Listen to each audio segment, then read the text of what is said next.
بھی چاہیے، ہمیں برداشت بھی چاہیے، اور ہمیں صرف ذہن میں یہ رکھنا ہے کہ ہم یہاں اپنی اصلاح کے لیے آئے ہیں، ہم سیکھنے کے لیے آئے ہیں، ہم کسی کو برا بھلا کہنے کے لیے نہیں آئے، نہ ہم کسی کے جذبات کو ٹھیس پہنچانے کے لیے آئے ہیں، لیکن میرا یہ حق ہے کہ میں آپ بھائیوں تک صحیح بات پہنچا دوں، اور آپ بھائیوں کا یہ حق ہے کہ جو صحیح بات ہے اس کو مان لیں، اس لیے کہ قیامت کے دن اللہ کے سامنے کوئی شخص یہ نہیں کہہ سکے گا اے اللہ مجھے علم نہیں تھا اس لیے میں نے یہ جو ہے توحید نہیں سمجھ سکا، اس لیے کہ اللہ تعالیٰ نے یہ وعدہ تو ہمارے سے عالم ارواح میں لے لیا، عالم ارواح میں اللہ نے پوچھ لیا الست بربکم، کیا میں تمہارا رب نہیں ہوں؟ ساری روحوں نے کہا قالوا بلا، اے اللہ کیوں نہیں، تو ہی ہمارا رب ہے۔ پھر آج ہم بھول کیوں گئے؟ اس لیے بھول گئے کہ ہمارے آباء و اجداد بھولنے والے تھے، حضرت آدم علیہ السلام بھول جاتے تھے، ہم بھی بھولتے ہیں، ہمارے باپ آدم علیہ السلام سے غلطی ہوئی، ہم بھی غلطی کرتے ہیں، لیکن اس کا یہ مطلب نہیں کہ غلطیوں کو اپنی عادت بنا لیا جائے۔ مسلمان وہ ہوتا ہے کہ جس کے سامنے حق آ جائے تو حق کو مان لیتا ہے، حق کو لے لیتا ہے، یہ ہے وہ شخص کہ جس کے اندر اللہ نے عقل سلیم اور جس کو ایسا دل دیا کہ جب وہ حق کو دیکھتا ہے اسے قبول کر لیتا ہے۔ اس کے بعد آپ کے سامنے یہ حدیث رکھنا چاہتا ہوں، متفق علیہ حدیث ہے، نبی صلی اللہ علیہ وسلم سے عبادہ بن صامت رضی اللہ عنہ روایت کرتے ہیں قال رسول اللہ صلی اللہ علیہ وسلم من شہد ان لا الہ الا اللہ وحدہ لا شریک لہ وان محمدا عبدہ ورسولہ وان عیسی عبد اللہ ورسولہ وکلمتہ القاها الی مریم وروح منہم والجنۃ حق والنار حق ادخلہ الجنہ علی ما کان من عملہ۔ یہ حدیث میں نے پہلے جو آپ لوگوں کے سامنے بتایا کہ جس شخص نے عقیدہ توحید کو سمجھ لیا، اس پر عمل پیرا ہوا، اس کا کیسا بھی عمل ہو بالآخر وہ جنت میں چلا جائے گا، لیکن اس کا ایمان کن کن باتوں پہ ہونا چاہیے؟ ایک کہ اللہ ہی کو اپنا معبود سمجھتا ہو، نبی اکرم صلی اللہ علیہ وسلم کو اللہ کا بندہ اور اللہ کا رسول سمجھتا ہو، کیا سمجھتا ہو؟ عبدہ ورسولہ، اللہ کا بندہ اور اللہ کا رسول، یہ اللہ یہ کلمے کے جز ہیں ہمارے، عبدہ ورسولہ۔ اور حدیث میں نبی صلی اللہ علیہ وسلم نے فرمایا کہ مجھے اس طریقے سے نہ بڑھانا جس طریقے سے عیسائیوں نے عیسیٰ علیہ السلام کو بڑھایا۔ کیا کہا عیسیٰ علیہ السلام کو؟ تین گروہ تھے، کسی نے کہا اللہ کا بیٹا، اور حضرت مریم علیہ السلام کو اللہ کی بیوی کہا، دوسرے گروہ نے کہا کہ نہیں یہ الہ ہے، اور تیسرے نے کہا کہ یہ تین میں سے تیسرے الہ ہیں، یعنی تین گروہ تھے اور تینوں ہی باطل اور مردود تھے۔ اللہ نے کہا یہ ساری ان کی منہ کی باتیں ہیں، یہ تینوں ہی جو ہیں ایسی باتیں کرنے والے جنہوں نے عیسیٰ علیہ السلام کو اللہ کہا، جنہوں نے اللہ کا بیٹا کہا، جنہوں نے تین میں سے تیسرا الہ کہا، تثلیث کا عقیدہ، اللہ نے کہا یہ سارے گمراہ اور جہنمی ہیں۔ اس لیے انبیاء کرام جو ہیں وہ برگزیدہ ہستیاں ہوتی ہیں، اللہ کے منتخب بندوں میں سے سب سے افضل ترین لوگ ہوتے ہیں، لیکن اللہ کے بندے ہوتے ہیں اور اللہ کے رسول ہوتے ہیں۔ ہمیں دین میں غلو نہیں کرنا چاہیے، لا تغلو فی الدین، کہ دین میں غلو نہ کرو، کسی کو بھی اس کی شان سے زیادہ مت بڑھاؤ، اس لیے کہ عیسائیوں نے یہ کام کیا تو اللہ نے ان کو جہنمی ہونے کا سرٹیفکیٹ دے دیا۔ جب انہوں نے عیسیٰ علیہ السلام کو ان کی محبت میں آ کے کہا کہ یہ تو اللہ کے بیٹے ہیں، کیوں؟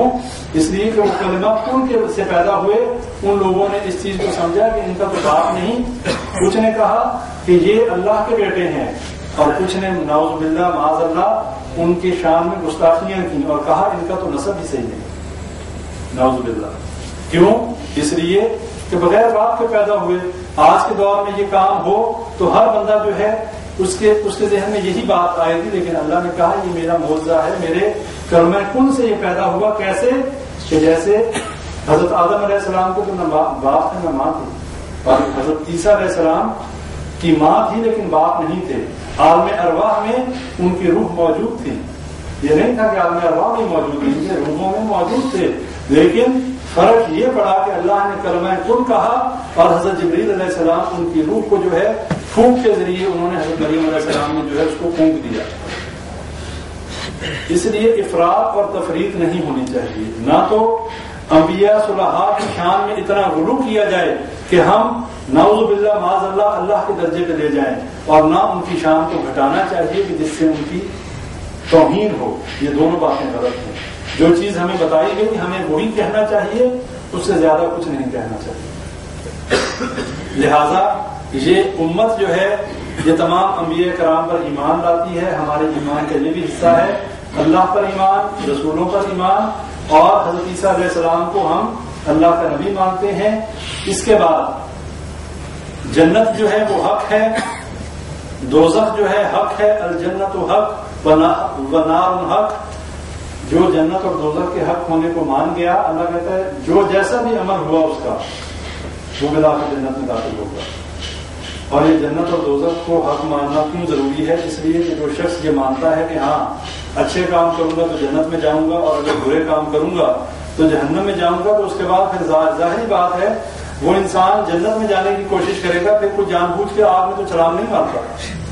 آج کی دنیا میں کوئی شخص ہے کہ جو آگ میں جل رہی ہو بیچ میں کود جائے. جب ہمیں اس بات پہ ایمان ہوگا کہ جنت بھی ہے, دوزخ بھی ہے, اچھے کام کا اچھا اجر ملے گا, برے کا برا ملے گا, تو پھر ہم اچھے کریں گے اور جنت میں جانے کی کوشش کریں گے, نہ کہ ہم اپنے لیے جہنم کو منتخب کریں. تو اللہ تعالیٰ یہ ان لوگوں کے بارے میں فرما رہا ہے کہ جن لوگوں کو اللہ تعالیٰ نے عقیدہ توحید کا فہم دیا اور اس کے بعد ان لوگوں نے اعمال صالح کیے, اللہ تعالیٰ کہتا ہے کہ ان لوگوں کے لیے جنت میں جانا کوئی مشکل نہیں. حضرت موسیٰ علیہ السلام, حدیث میں آتا ہے, مرفوع حدیث ہے, اللہ سے کہا کہ اے اللہ مجھے کوئی ایسا ذکر بتائیں کہ جو میں کروں اور جس سے میں تیرا ذکر کروں اور تیرے سے دعا کیا کروں, مجھے کوئی ایسا ذکر بتائیں. اللہ نے کہا کہ لا الہ الا اللہ پڑھا کر. موسیٰ علیہ السلام نے کہا اللہ یہ تو تیرے سارے بندے ہی پڑھتے ہیں, اس میں اتنی افضلیت کیا ہے؟ یہ تو سارے لوگ ہی پڑھتے ہیں لا الہ الا اللہ. اس کو افضل الذکر بھی کہا جاتا ہے, اور افضل الدعا جو ہے وہ الحمدللہ ہے. افضل الذکر لا الہ الا اللہ و افضل الدعا الحمدللہ. یہ یاد کرنے بڑے آسان, کوئی مشکل نہیں ہے. سب سے بہترین ذکر لا الہ الا اللہ ہے اور سب سے بہترین دعا الحمدللہ. اور جب بھی بات کریں, جب بھی کوئی چیز ہو, الحمدللہ کا ورد ہونا چاہیے آپ کی زبان پہ. جو بھی چیز ہو, مشکل ہے, آسانی ہے, الحمدللہ کہیں. اور اگر ذکر کرنا ہے, اللہ کے ذکر کی بڑی فضیلت ہے, تو لا الہ الا اللہ یہ پورا کلمہ جو ہے اس کو پڑھیں. تو موسیٰ علیہ السلام نے کہا کہ اللہ یہ تو سارے لوگ ہی کرتے ہیں, تو یہ کوئی مطلب ان کے ذہن میں یہ تھا کہ کوئی ایسی دعا ہو, کوئی مخصوص دعا ہو. اللہ نے کہا کہ اے موسیٰ علیہ السلام اس کلمے کی فضیلت یہ ہے کہ اگر میرے علاوہ یعنی اللہ کے علاوہ اس دنیا اور اس کائنات میں جو کچھ ہے ترازو کے ایک پلڑے میں رکھ دیا جائے اور ایک پلڑے میں اس لا الہ الا اللہ کو رکھ دیا جائے, تو اس لا الہ الا اللہ کا پلڑا اٹھا لیے. یہ اس کلمے کی فضیلت ہے کہ اللہ کے علاوہ اس کائنات میں جو کچھ ہے, ساتوں زمین ساتوں آسمان, جو کچھ ہے سارا کچھ ترازو کے ایک پلڑے میں ہو اور ایک پلڑے میں یہ لا الہ الا اللہ کا کلمہ ہو, تو یہ کلمے والا پلڑا بھاری ہوگا. اور ایک اور حدیث میں یہ بات آتی ہے کہ ایک شخص قیامت کے دن لایا جائے گا کہ جس کے 99 دفتر ہوں گے, 99 رجسٹر کہہ رہے ہیں آپ گناہوں کے, اور اتنے بڑے وہ دفتر ہوں گے کہ وہ زمین پہ اس کے گناہ رکھے جائیں تو آسمان پہ جائیں. اللہ سے کہے گا ہاں میرے بندے تو نے یہ سارے گناہ کیے, وہ کہے گا ہاں اللہ کیے. کہے گا کوئی تیری دلیل, کوئی تعبیر, کوئی ایکسکیوز کہ بھی کیوں کیے, یہ وجہ تھی میں مجبور تھا. اس نے کہا نہیں اللہ کوئی دلیل, کوئی میرے پاس کچھ نہیں, میں نے کیے, میرے پاس کوئی ایسی تعبیر نہیں ہے کہ میں کہوں کہ اس وجہ سے کیے. اللہ کہے کوئی نیک عمل ہے تیرے پاس, وہ کہے گا اللہ مجھے نیک عمل بھی کوئی یاد نہیں آتا کہ میں نے کوئی کیا ہو جو تیرے دربار میں پیش کروں, نیک عمل بھی کوئی نہیں. اللہ کہے گا تیری ایک نیکی ہے میرے پاس. یہ دیکھیں یہ اللہ تعالیٰ کا غفور الرحیم ہونا, لیکن یہ بات سمجھنے والی ہے, جس کا مطلب یہ نہیں ہے کہ ہم لوگ گناہوں پہ اصرار کریں اور یہ سمجھیں کہ اللہ غفور الرحیم ہے.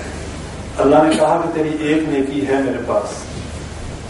اس نے کہا اللہ میرے اتنے دفتر بڑے بڑے گناہوں کے, اس کے مقابلے میں وہ ایک نیکی کی کیا حیثیت ہے, کیا وقت ہے. اللہ فرشتوں سے کہے گا اس کی نیکی لاؤ. وہ کلمہ لا الہ الا اللہ کی ایک لائی جائے گی پرچی